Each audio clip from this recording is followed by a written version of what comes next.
इस कहानी की शुरुआत होती है आज के पाकिस्तान और उत्तर पश्चिमी भारत के इलाकों से, जहां लगभग 3300 ईसा पूर्व में एक क्रांति जन्म ले रही थी। जब दुनिया के बाकी हिस्सों में इंसान कबीलों में रह रहे थे और शिकार पर निर्भर थे, सिंधु नदी और सरस्वती नदी के उपजाऊ मैदानों में हमारे पूर्वज दुनिया का पहला नियोजित शहरीकरण यानी अर्बन सिविलाइजेशन खड़ी कर रहे थे।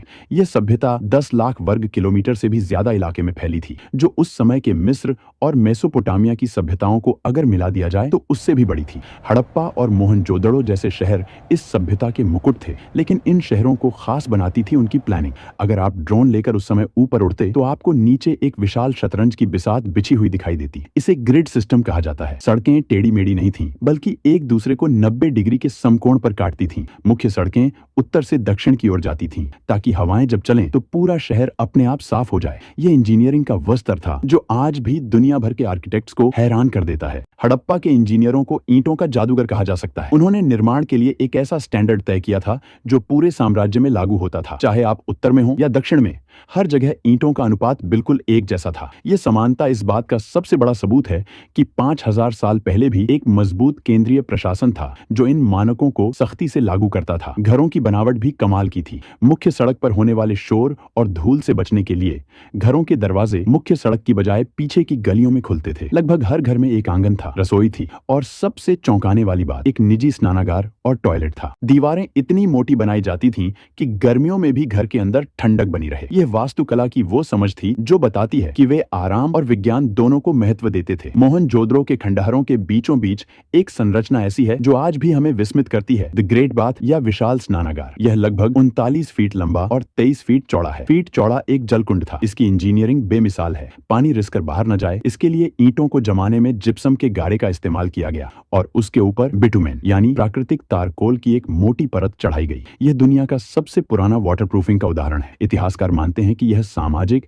या धार्मिक अनुष्ठानों के लिए इस्तेमाल होता था, लेकिन पानी की कहानी सिर्फ यहाँ तक सीमित नहीं थी। गुजरात के धोलावीरा शहर ने तो जल संरक्षण में कमाल ही कर दिया था। यह शहर रेगिस्तान के बीच में था, इसलिए वहां के इंजीनियरों ने बारिश के पानी को इकट्ठा करने के लिए विशाल जलाशय और बांध बनाए। उन्होंने चट्टानों को काटकर ऐसे चैनल बनाए जो नदी के पानी को शहर के बड़े टैंकों तक लाते थे। धोलावीरा का जल प्रबंधन सिस्टम आज भी आधुनिक हाइड्रो इंजीनियर्स के लिए एक केस स्टडी है। हड़प्पा की अर्थव्यवस्था की रीढ़ थी उनका व्यापार, और इस व्यापार का केंद्र था लोथल। गुजरात के तट पर स्थित लोथल में दुनिया का सबसे पुराना जात मानव निर्मित बंदरगाह मिला है। यहाँ ईंटों से बना एक विशाल बेसिन था जहाँ समुद्र से आने वाले जहाज लंगर डालते थे। यहाँ से हड़प्पा के जहाज तांबा, हाथी दांत, मनके और लकड़ी लेकर मेसोपोटामिया, आज का इराक, ओमान और बहरीन तक जाते थे। मेसोपोटामिया के प्राचीन लेखों में हड़प्पा को मेलुहा कहा गया है। सुदूर देशों में मिली हड़प्पा की मोहरें इस बात का सबूत हैं कि उनका व्यापारिक नेटवर्क कितना विशाल था। वे वजन तौलने के लिए पत्थर के बांटों का इस्तेमाल करते थे,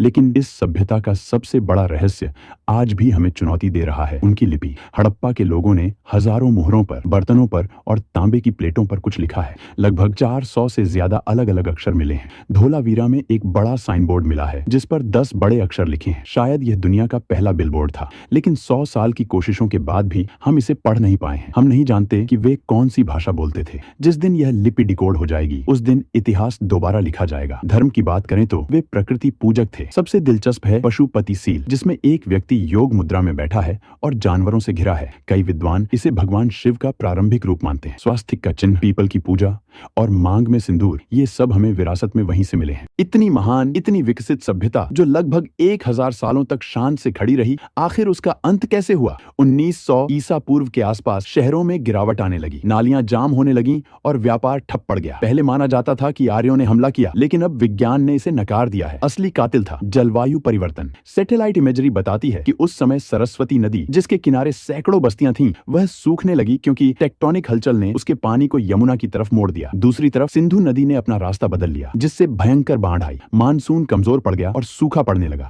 जब पानी ही नहीं रहा तो शहर वीरान हो गए। लोग अपने शानदार घरों को छोड़कर पूर्व और दक्षिण की ओर गंगा के मैदानों की तरफ पलायन कर गए। वे मरे नहीं, वे बस बिखर गए। हड़प्पा सभ्यता खत्म हो गई, लेकिन वह मरी नहीं। आज भी जब हम हाथ जोड़कर नमस्ते करते हैं, जब हम योग करते हैं या जब हम अपने घरों में आंगन बनाते हैं, तो हम अनजाने में उसी 5000 साल पुरानी परंपरा को निभा रहे होते हैं। हड़प्पा के लोग हमारे भीतर जीवित हैं। उनका खून और उनका डीएनए आज भी भारत की रगों में दौड़ रहा है। यह खामोश खंडहर हमें याद दिलाते हैं कि हम उस विरासत के वारिस हैं जो तब भी विश्व गुरु थी जब बाकी दुनिया अभी चलना सीख रही थी। यह इतिहास सिर्फ मिट्टी में दबी ईंटों का नहीं है, यह हमारी अपनी जड़ों